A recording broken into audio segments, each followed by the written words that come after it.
Tervist!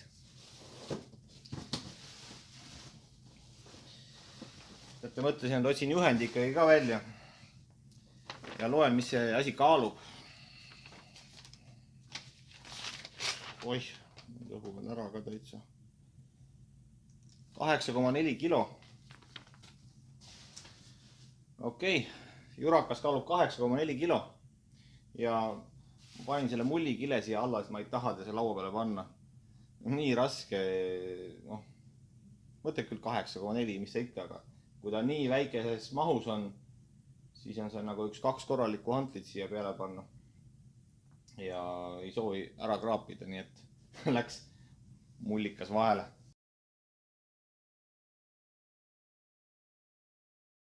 Teen väikese lühiülevaate.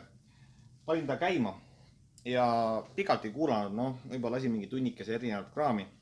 Kahjuks ei kuulanud Ultra HD mängijaga midagi, filme ja värke. Vaatasin Netflixi, YouTube'i, tavalisi telekanaleid, siis HD telekanaleid ehk digitaalse signaaliga. Sellist kraami ühesõnaga. Tavalist kraami, mida inimesed vaatavad. Ja mõned esmamuljed. Ohohoo! Arvestades seda hinda, ütleme, ümardame ta ära, sisuliselt 200 eurot, siis hinna ja kvaliteedi suhe on super. Sisuliselt on see tõsine tükk powerit lihtsalt. Ma ei olnud ammu lõppvõime kasutanud receiveril ja tegelikult ma nautisin seda. Ma nautisin, mida see võimendi pakub. Ta ei näe ilus välja, see on ta miinus, aga sisu poolest powerit on ta lõpmatuseni. Mitte lõpmatuseni muidugi, aga iga tavaline inimene, kes vajab sellist, kas siis ta põhivõimuks või lisavõimendusena, lõppvõimuna, selleks on siit nagu maa ja ilm. Et kui muidu oli nii, et ma näiteks reference levelil kuulates ainult receiveriga, ma tundsin, et okei, jääb natukene vajaka, et receiver juba nagu piinleb, et jõust jääb puudu. Siis kui ma panin selle järgi ja ma siis keelasin keskkõlari ära spetsiaalselt, siis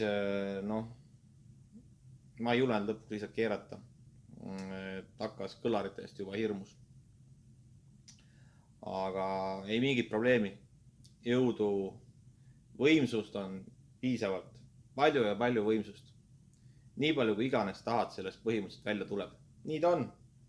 Kumbagi kanalit tuleb eraldi reguleerida, et ei saa niimoodi, et keeran ühte nuppu ja siis mõlemad nii vasaku parem kõlad lähevad kõvemaks. Ei saa, tuleb keerata emba-kumba või siis reguleerida eelvõimendist seda asja. Nii ta on. Ja loomulikult mingit pulti asja sellel kaasas ei ole. Ei olegi olemas, et see ei ole üldse teema sellise võimendi puhul. Ja seda ei ole ka vaja. Välja arvatud juhul, kui te ühendate otse siia midagi. Siis te peate käima käsitsi keeramas ja mõlemad seda nuppu peab ühe palju liigutama, kuhu te parasjagu tahate seda keerata. Et kui te lihtsalt näiteks võtate arvutist signaali ja panete otse siia, siis keerate käsitsi siit. Ja see paneb teil kõik kõlarid mängima. Ühesõnaga võimas. Ma ei usu, et vähema raha eest rohkem võimendit saab osta üldse. Ja sellepärast ma sellega ostin, sest mind juba, ma ei tea, kas nüüd mitu aastat vaevas, aga tükk aega on vaevanud see küsimus, et kas tõesti on see nii hea, nagu kirjutatakse. Ja ma ütleks, et suures osas on. Ja sellega on, ütleme, hea osa lõppenud. Aga halb osa. Halb osa on, ma ei olegi kindel. Ütleme nii, et ma tegin lühikese testi, ma ei viitsinud seda kaua kuulata ja ma pidin selle ühendamiseks jälle kõik lahti võtma, see on igavene tülikas. Ja kuna ma ei tahtnud seda püsivalt ühendatuna jätta, siis ma tahtsin asja jõuda kokku ka panna. Mis mind häiris? Võib-olla mul on luul, ma ei ole kindel, aga ta ei ole nii selge, nagu ma tahaks. Ütleme siin kus ma lugesin, nagu mõni ülevaataja oli kirjutanud, et nagu teeb sellised kõrged helid teeb teravaks. Ma küll seda ei ütleks. Kui ta midagi teeb, siis ta teeb nad pigem mudasemaks. No nii-öelda udusemaks. Ja ma ei oskagi, see on ka halb asi, mida ma ütleks. Aga võib-olla probleem oli selles, et sisendsignaal ei olnud kvaliteetne. Et ma ei pannud Ultra HD Blu-ray'd mängima, kuna ma selle jätsin ühendamata lihtsalt, et saaks kiiresti ära kuulata, mis ta endast kujutab. Siis võib-olla see on sellest tingitud. Et kindlasti, kui ma siin mingi hetk aega on, ma ei kujuta millal, võib-olla 6 aja pärast või millal ma seda kasutusele võtan, võib-olla jõuludeks. Et siis, kui ma ta põhjalikumalt kuulata saan, siis ma nagu võib-olla ütlen veel midagi selle kohta.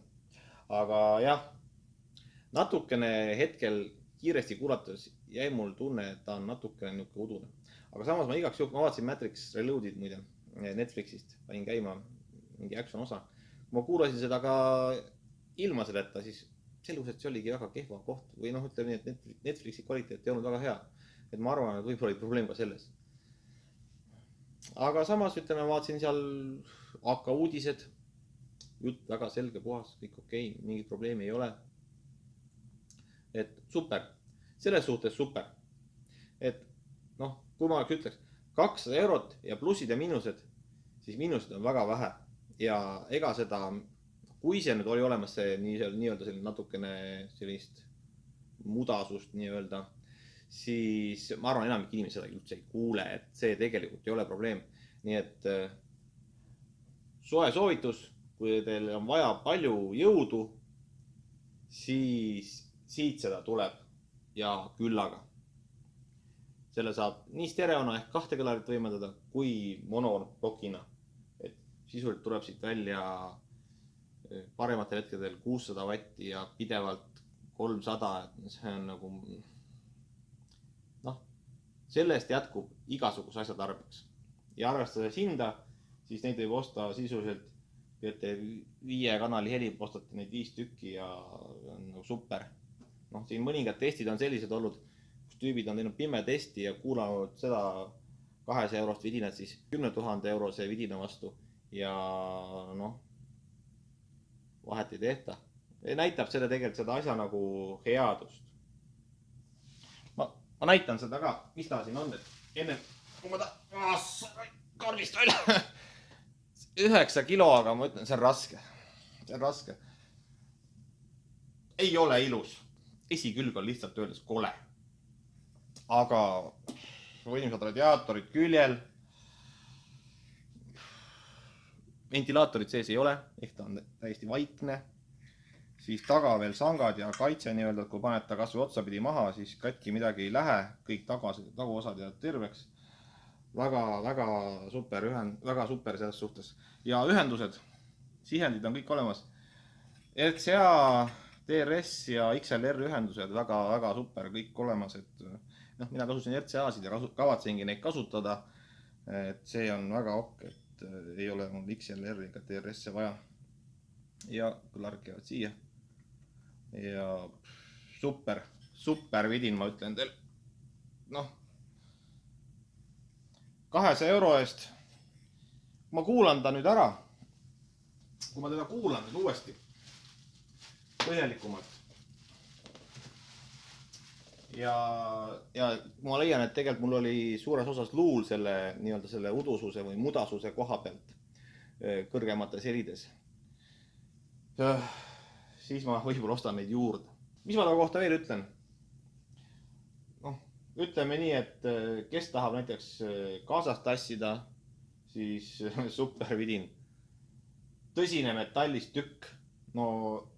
Peale esipaneeli, kõik on, ma ütleks, selles suhtes super. Tõsine kvaliteetne metalli on rohkem kui rubla eest nii-öelda. Et selles suhtes julgelt soovitada küll, et mingit probleemi ma ei näe, et eks ta rohkem ongi mõelnud selliseks võib-olla siin räkki ühendamiseks ja särgiks, aga kõlbab ka kodukasutusse, et ma tegelikult mingit probleemi ei näe ja ja seda kasutatakse oma hinna tõttu tegelikult päris palju. Ja noh, ma siiralt loodan, et mul on lihtsalt kõrvaluul ja polnud aega põhjalikumalt kuulata ja kvaliteetset contenti sisse lasta. Et selles oli lihtsalt probleem.